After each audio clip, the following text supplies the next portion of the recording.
خدمت میں پیش ہے کرائم ٹوڈے نیوز۔ دیکھتے رہیے معاشرے کی خامیوں کو اور سرکاری محکموں کی لاپرواہیوں کو اجاگر کیا جا رہا ہے۔ میں زارا شیخ، کرائم ٹوڈے نیوز۔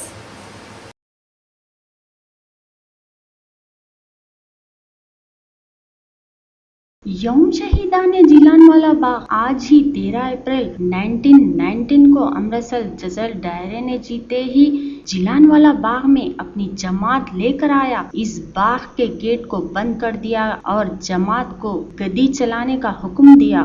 10 منٹ تک گولیاں چلتی رہی۔ اس میں 1000 افراد شہید ہو گئے۔ اس میں سکھ، مسلم، ہندو، بچے، بوڑھے، عورتیں سبھی شامل تھے۔ اس واقعے سے ساری دنیا کو یہ برٹش حکومت کا طس حکمرانی ظالمانہ ساری دنیا میں اس کی سخت تنقید کا نشانہ بنایا گیا۔ برٹش راج میں پہلی بار کمیشن قائم ہوا۔ ہنٹر کمیشنر کے نام سے آج کے دن ہندوستان کی تاریخ کا ناقابل فراموش دن ہے۔ 13 اپریل کا اردو ریسرچ فاؤنڈیشن کے صدر ساجد خان نے حکومت ہند سے مطالبہ کیا آج کے دن کو سرکاری سطح پر یوم شہیدان جیلان والا باغ انعام کرنا چاہیے اور اسکول و کالج کے مضمون شامل کرنا ہوگا۔ Crime today news, Hyderabad. آج ہندوستان کے لیے آج کا دن ناقابل فراموش دن ہے۔ آج ہم نے ایک جلسہ منعقد کیا تھا بعنوان شہیدان جیلان والا باغ۔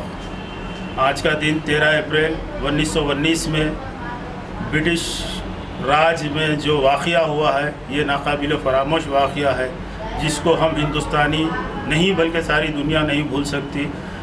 جو جنرل ڈائر تھا اس نے جیلان والا باغ کے اندر جیسے ہی اندر اپنی جمعیت لے کے گھسا اور فائرنگ کا آرڈر کر دیا، وہاں سے گولیوں کی برسات ہوئی۔ لگ بھگ 10 منٹ گولیاں چلتی رہی۔ اس میں قریب 1000 سے 1500 آدمی شہید ہو گئے، جس میں سکھ، ہندو، مسلم سبھی ذات کے لوگ تھے۔ اور جنرل ڈائر نے یہ نہیں سوچا کہ اس میں ہندو ہے یا سکھ ہے یا مسلم ہے، یہ نہیں سوچا، بلکہ پوروں کو موت کی نیند سلا دیا۔ اور کچھ عورتیں بچے بھی گولی، اس میں ایک جیلان والے باغ میں ایک گولی تھی، اس میں بھی سو لوگ گر کے اپنی جان آزادی کے لیے گنوا دیے۔ اور یہ جلسہ اسی بیساکھی کے دنوں میں منعقد کیا تھا اور جنرل ڈائر کو قصاب کہا جاتا تھا، اور یہی وجہ تھی کہ ہندوستان کو آزادی ملنے میں یہ واقعہ بہت بڑا اہم رول ادا کیا۔ اور اس واقعے سے بہت سارے سورما پیدا ہوئے، جیسے اشفاق اللہ خان ہے، شہید بھگت سنگھ ہے، چندر شیکھر آزاد ہے۔ تو یہ لوگوں مطلب اسی دن کی وجہ سے وہ لوگوں کے دل میں آزادی کے لیے جذبہ بلند ہوا، اور اس کے بعد آزادی کے لیے جد و جہد میں نوجوان جو بچے تھے وہ نوجوان بنے اور آزادی حاصل کی۔ اور آج ہم آزاد ہندوستان میں جو سانس لے رہے ہیں جیلان والے باغ کی بدولت ہے۔ میرا حکومت ہند سے مطالبہ ہے کہ آج کے دن کو سارے ہندوستان میں قومی دن مناتے ہوئے ان شہداء اکرام کو خراج عقیدت پیش کرے۔ ہمارا آج کا جلسے کرنے کا مقصد یہ تھا کہ ہم آنے والی نسلوں کو بتا سکیں کہ آج کا دن کتنا اہم ہے اور یہ دن ناقابل فراموش ہے آزادی کے لیے۔ اور حیدرآباد دکن میں بھی 1857 کا دن ایسی ہی دن تھا جس میں within seconds میں 545 انگریزوں کو ہمارے یہاں کے جاں باز جان نثاروں نے 5 ہی منٹ کے اندر ان کے سر جسم سے جدا کر دیے تھے۔ در باز خان اور مولانا سید علاء الدین دکنی کی صدارت میں یہ کام ہوا تھا۔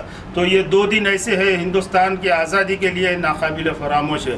لہٰذا میں حکومت سے مطالبہ کرتا ہوں کہ یہ 2 دنوں کو ہمارے ایجوکیشن سلیبس میں قائم کیا جائے، اور آج کے دن کے لیے حکومت اس کو سرکاری سطح پہ منایا جائے۔ ہر شہر میں، ہر گاؤں میں، ہر منڈل میں منانا بہت ضروری ہے۔